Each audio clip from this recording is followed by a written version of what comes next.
Sentindo na pandemia, quando o Instagram superlotava e derrubava a gente, estávamos aqui começando a live da terceira edição, unificada nesse caso, porque antes eram dois volumes, de herança digital, controvérsias e alternativas. Deixa eu avisar a Ana e a Lívia, voltamos para a gente reiniciar.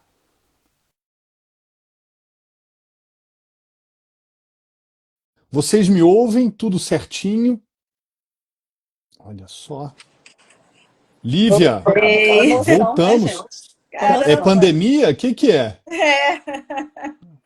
Olha só, então recomeçando aqui a live de lançamento da terceira edição unificada de Herança Digital, Controvérsias e Alternativas, coordenada por Ana Carolina Brochado Teixeira, Lívia Teixeira Leal, uma das obras mais importantes do Brasil, da América Latina, eu diria, porque já andei fuçando sobre essa questão da herança digital, e eu comecei perguntando para a Ana como era o trabalho de vocês duas em torno da seleção desses autores, numa obra que já guarda uma expectativa muito grande de seguir uma ascensão qualitativa edição a edição. Então, Lívia, bom dia de novo, agora oficialmente. E Ana, você dizia que era fácil essa seleção. Pois é, eu estava falando que assim, a ideia nasceu da Lívia na pandemia, que ela já era, né, uma grande estudiosa desse tema do da herança digital, fez mestrado e doutorado nessa linha. E aí eu achei muito legal, embarquei com todas as forças, porque realmente a gente estava querendo que as pessoas, os estudiosos desse tema, escrevessem, inclusive sobre temas das nossas dúvidas, né, Lívia? Tipo assim, vamos colocar as dúvidas aqui para o pessoal resolver para nós, entendeu? Tanto das dúvidas teóricas quanto das dúvidas práticas, né? E assim nasceu o livro, né? A gente pegou assim pessoas que realmente eram pesquisadores sérios nas suas áreas específicas e trouxemos esse livro. E aí, quando o livro foi, né, teve uma recepção maravilhosa no mercado e tal, e foram surgindo novos temas, e eu e a Ali falamos, gente, tem outros temas, eram tantos outros temas que nós falamos, será que vamos fazer um mesmo livro, vamos acrescentar esse tanto de artigo aqui, ou vamos fazer um tomo 2? E aí foi aí que nós fizemos o tomo 2.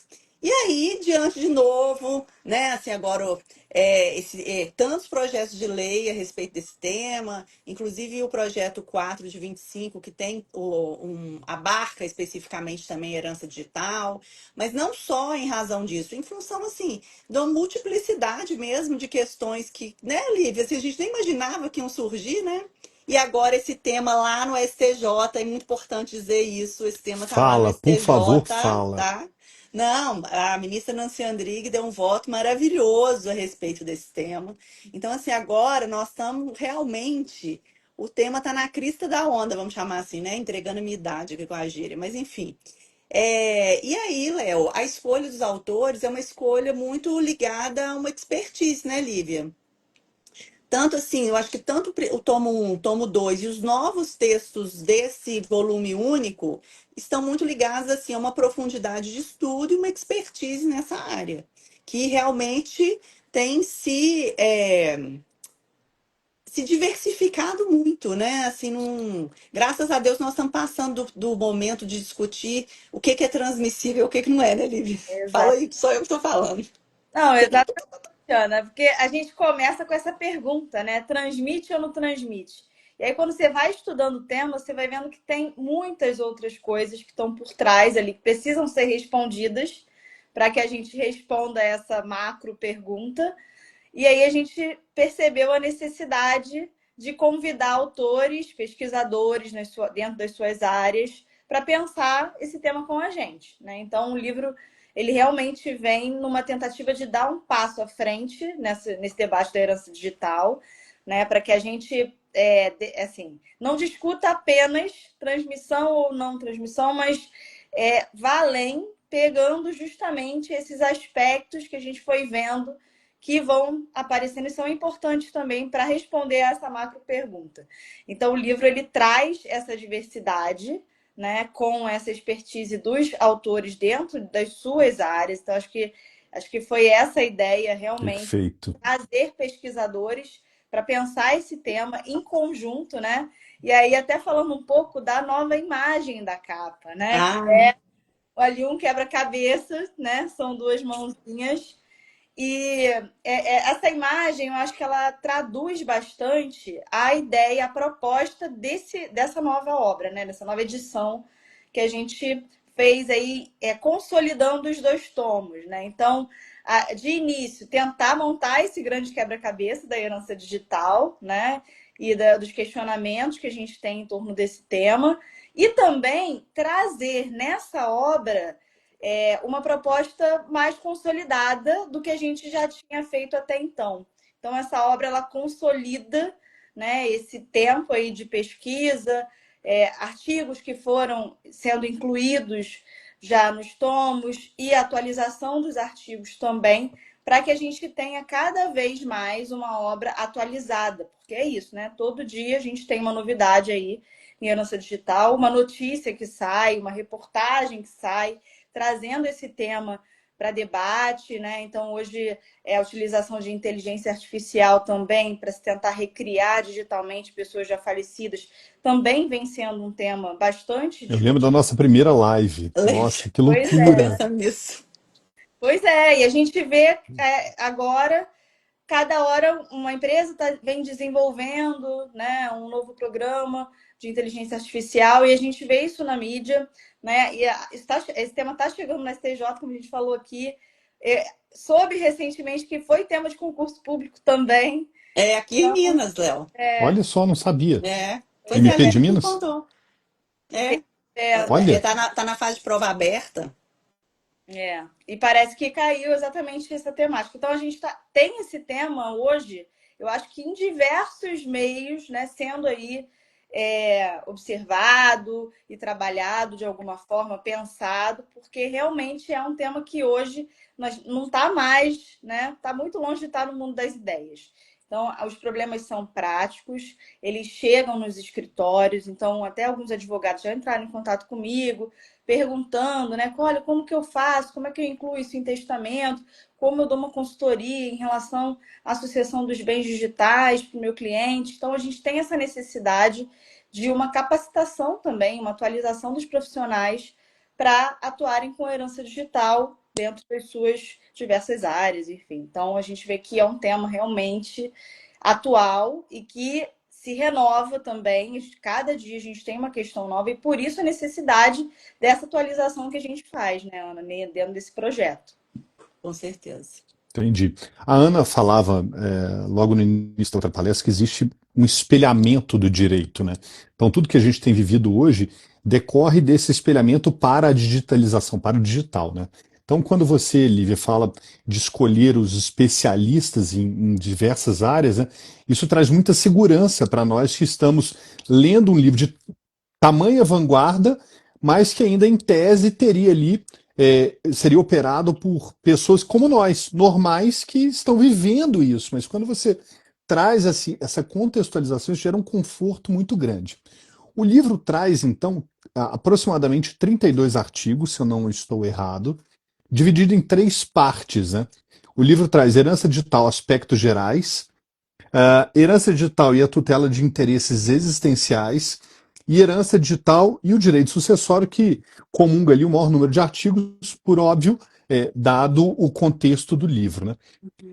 O que vocês diriam que tenha sido assim, a maior dificuldade para esses especialistas interpretarem e digitalizarem? Pô, isso aqui vai ser uma coisa difícil da gente interpretar a digitalização. A Lívia tem um livro maravilhoso pela Foco também, que fala de um tema que fala, caramba, como é que conseguiu pensar até lá, né? Então, na É. visão de vocês, coordenadoras, quais teriam sido esses temas mais de reflexão aguçada, de dureza? Assim, esse tema vai ser difícil da gente entender e colocar em prática na parte de herança digital. Quer falar, Lívia? Você acha? Eu acho que a parte mais prática, né? Eu acho que Uhum. como operacionalizar Ótimo, o que a gente está estudando ótimo. em herança digital. Eu acho que essa hoje é a maior dificuldade, pelo menos é o que eu percebo, né? A Eu, gente, eu concordo com você. Porque, né? por exemplo, assim, vamos colocar assim, por exemplo, uma pessoa herdou. um bem, porque Milhas. Bitcoin não, Bitcoin é fácil em alguma medida, É, assim, criptoativo, porque você tem uma avaliação, um parâmetro. Mas vamos pensar de um perfil monetizado no Instagram. Quanto que boa. vale esse perfil? Como que nós vamos fazer isso no inventário? Como que a Secretaria da Fazenda Estadual vai avaliar para tributar? Entendeu? Eu acho que Uhum. essa é a dificuldade, mas que nós só vamos ter a dimensão fazendo e vivendo, sabe? Né? Vivenciando aquele aspecto prático que vai. Então, por exemplo, nesse caso do STJ, a doutora Nancy, a Nancy, minha amiga, né? A doutora Nancy Andrighi, ela teve uma sacada super legal, né? Ela falou até de um assunto que já temos aqui no nosso livro, que é a questão de um duplo inventariante. Tem um artigo do Dr. Jailton, super interessante para falar disso, assim, de na prática ter um inventariante para os bens analógicos e um para os bens digitais. Então, ela falou: olha, vamos baixar o processo em diligência para ver quais tipos de bens digitais tem nesse computador, nomear um inventariante específico para isso, e aí o juiz decidir o que transmite e o que não transmite. Olha que saída Nossa. interessante, né? Uhum. E inovadora, né? Muito, muito, gente, muito legal. E aí é como também pegar essa prática, né, que foi muito pensada e utilizada para o analógico, para essas novas situações do mundo digital, né? Eu acho que essa é a maior dificuldade. E como a gente também não tem uma legislação específica que regule também procedimentalmente isso, né? Então, até no artigo que eu escrevo com o professor Gabriel Norato, a gente fala um pouco disso, né? Então, a gente olha primeiro para a herança digital como um tema de direito sucessório, e aí você vai vendo que, na verdade, a gente tem questões até de ordem processual mesmo, Exato. como operacionalizar. Então, é um tema que nem se restringe só ao direito civil, né? Ou ao direito digital. Ele se amplia e abarca também essas dificuldades, inclusive processuais. Acho que esse caso aí do STJ e essa solução da ministra Nancy Andrighi traz justamente esse viés, né, do E tema. eu acho que é importante essa fala, Olivia, porque é o seguinte, a gente não pode ser ingênuo, sabe? Assim como advogado, igual no meu caso, assim, que a minha especialidade é família e sucessões. A gente não pode ser ingênuo de achar que esse tema ele se restringe só ao direito sucessório, porque senão a gente vai prestar um serviço ruim para o nosso cliente. É muito importante e o livro nos traz essa visão de a necessidade de um olhar multidisciplinar sobre o que nós chamamos de herança digital. Então, eu preciso de ter uma noção de direito digital, de direito consumidor. Né? Se o cliente vem para mim, por exemplo, com uma questão desse exemplo difícil que eu dei, de um perfil do Instagram, que ele quer deixar para alguém, por exemplo, eu vou precisar de estudar todos os termos de uso e serviço do Instagram. Né? E de saber o seguinte, olha, se eu quero uma coisa diferente dos termos de uso e serviço, como é que eu vou fazer para superar essa questão contratual? Meu Deus. Então, é super interessante. E assim, eu gosto, porque eu acho muito desafiador, né? Quer dizer, você tem que ampliar seus horizontes. Exato, Nossa, um desafio isso. Mas aí que é bom. exato. É. Tem desafios, né, como o Léo falou, não só de ordem patrimonial, mas também questões existenciais que são importantes serem consideradas, né? Quando a gente também está trabalhando com dados pessoais, com a Isso. imagem de uma pessoa que já faleceu, ou mesmo a intimidade, privacidade de terceiros. Então, a gente tem questões existenciais também importantes que a gente precisa considerar nesse tema. Então, a ideia dessa divisão do livro, né, foi trazer ali o enfoque maior do artigo, né? Então, esse artigo que ele traz um enfoque maior para trabalhar nas questões existenciais. Então, ele está lá naquela parte para que o leitor possa também se localizar com mais facilidade aí dentro dos artigos, né? E aí, na verdade, a gente sempre vai ter algum grau de interface, né, de interesses existenciais e patrimoniais. Mas a ideia é justamente trazer uma maior facilidade também nessa consulta quando o leitor for pegar o livro. Olha, preciso achar aqui um tema, né? Eu estou com uma dúvida na tributação, né? Como é que vai ser? Então, tem lá o artigo sobre ITCMD, né? Que vai tratar ali do ITCMD. Então, a ideia é essa também tornar um manual de pesquisa completo, mas também de consulta prática para o profissional que esteja atuando ali com bens digitais. Nossa. Olha, eu quero explorar um pouquinho de vocês como autoras, tá? Mas assim, uma pincelada rápida. Lembrando aqueles que nos ouvem pelo Spotify ou pelo YouTube, vai no site da Foco, baixa o sumário, conheça artigos como o do Gabriel Schumann, morreu, mas deixou backup. Olha que coisa Muito incrível. legal esse texto dele. E tem um aqui que, quando eu peguei o livro, falei, nossa, já. é, Cadê? Posse e bens digitais. Transmissibilidade e uso campeão. Dá arrepio na alma, Ana. Você que gosta de desafio, esse está ótimo. É a Mas eu Dani queria. Mutilo, né? É, Excelente. excelente. Mas eu queria explorar, então, nesses minutos finais, uma pincelada da visão de vocês enquanto autoras de artigos que estão nesse contexto da obra Herança Digital. Bom, Quer o meu começar, texto Lívia? é o. Ah, Ah, quer então ir, já a Ana já Dani? começou. Vai, a Ana já está. O meu texto que tem nesse livro é com o professor Carlos Conder, né? A gente, desde o doutorado, a gente estuda um pouco sobre a abordagem funcional dos institutos de direito civil.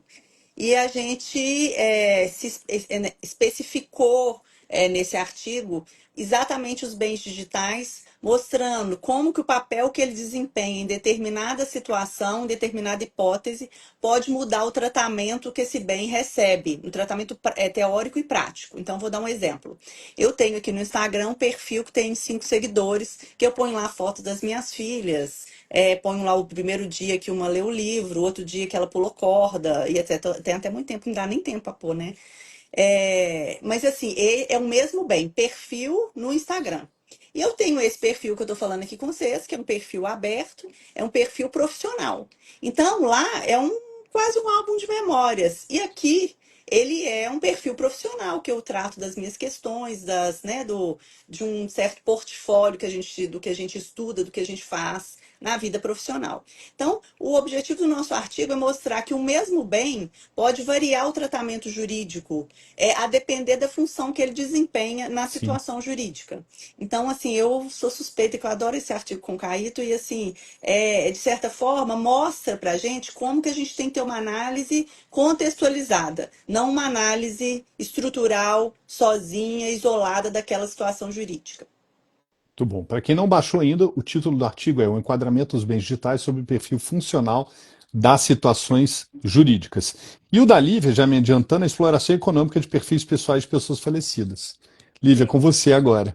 Esse artigo eu escrevi com o professor Gabriel Honorato, né? A gente se aventurou um pouco nessa temática dos bens digitais híbridos, né? Principalmente esses perfis monetizados que envolvem questões Super desafio esse. e patrimoniais e que, na verdade, são, eu acho que muito também, em muitos casos, um convite, né, para refletir sobre herança digital, porque a gente vê artistas faleceram, né? E as notícias que muitas vezes chegam para as pessoas como um primeiro tema, né, um primeiro ponto de reflexão sobre herança digital, são justamente essas notícias que trazem perfis monetizados de pessoas falecidas que não incomumente trazem mais interesse, né?